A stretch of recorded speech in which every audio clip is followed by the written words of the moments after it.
So hello guys, it's Flippingmarkets here, and I will make the breakdown video of yesterday's trade. So let's see. Okay, as we talked about this earlier, price was in extremely bearish trend, right, in the 4-hour. So after we reacted on this 4-hour supply zone, we couldn't create a new low. We did a pullback, I mean price did a pullback, and created this fresh new 4-hour supply zone that was able to create the break of structure to the downside, right? So as you can see, let me just zoom out real quick. This was the last low, this was the last lower high, and this is the last, this is the new low, right? So this supply did the break of structure to the downside on the 4-hour. So I was expecting the price to tap this supply zone. Okay, let's switch to the 50-minute.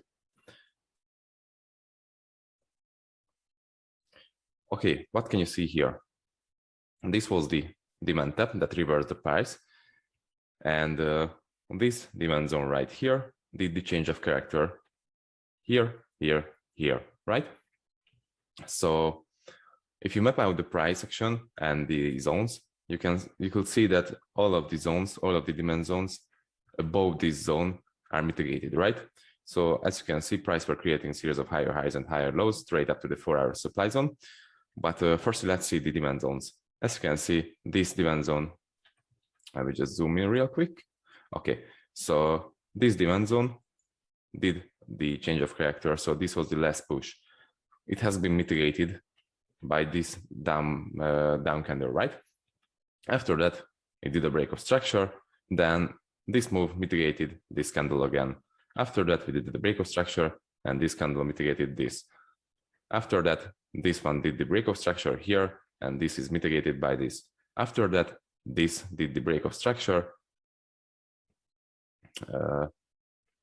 Just a little bit messy. Okay, so this did the break of structure here, and it's left unmitigated. Price created inducement liquidity just above the zone with these wicks, right? So this zone has inefficiency, this zone has liquidity, and this zone broke structure. So all of the three criteria are fit. So this means this is the valid demand zone, right? After that, as you can see, this zone created a new high, broke structure, but couldn't tap into the 4-hour supply zone. So it's just inducement below this zone. Okay, after that, price reacted on these zones on one of these levels and could not create a new high and tap into the 4-hour supply zone. Instead of tapping into the 4-hour supply zone, it changed character to the downside and tapped us into this demand zone, right? What can we expect here? We can expect the price, first scenario, we can expect the price to tap in the demand zone and change character and head up to the 4-hour supply zone. And the second scenario is to break the zone and make some continuation trade downside without tapping the zone, right? So the first scenario happened because we tapped the zone, price tapped the zone, broke down a little bit with candles, so it swept liquidity. As you can see, here were triple bottom, right? And this little move swept that triple bottom and all of the liquidity from this zone. So one of the criteria fit liquidity sweep.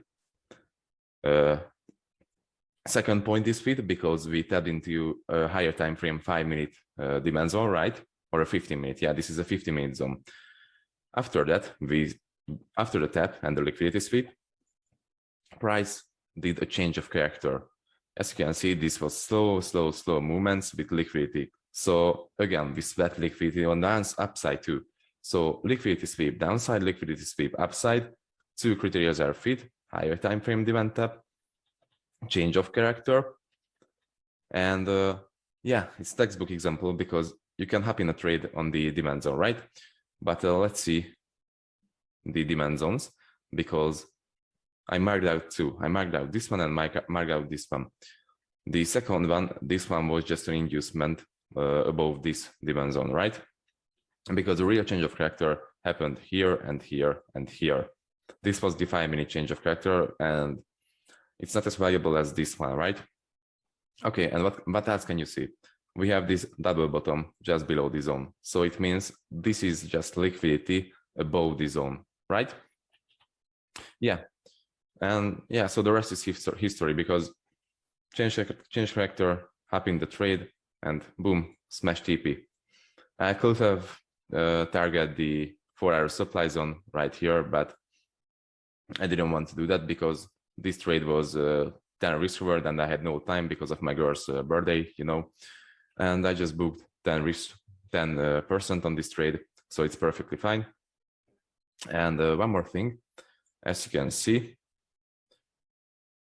these double tops right here, just below the zone. So this comes from that price has to tap this 4-hour zone in order to continue the downside movement. And I even told you in this on the markups and in the previous video. So as you can see, price is now turning to bearish again. So we will see new lows. Okay, thank you for the watch and your time. Take care, guys, and let's smash New York together. Goodbye.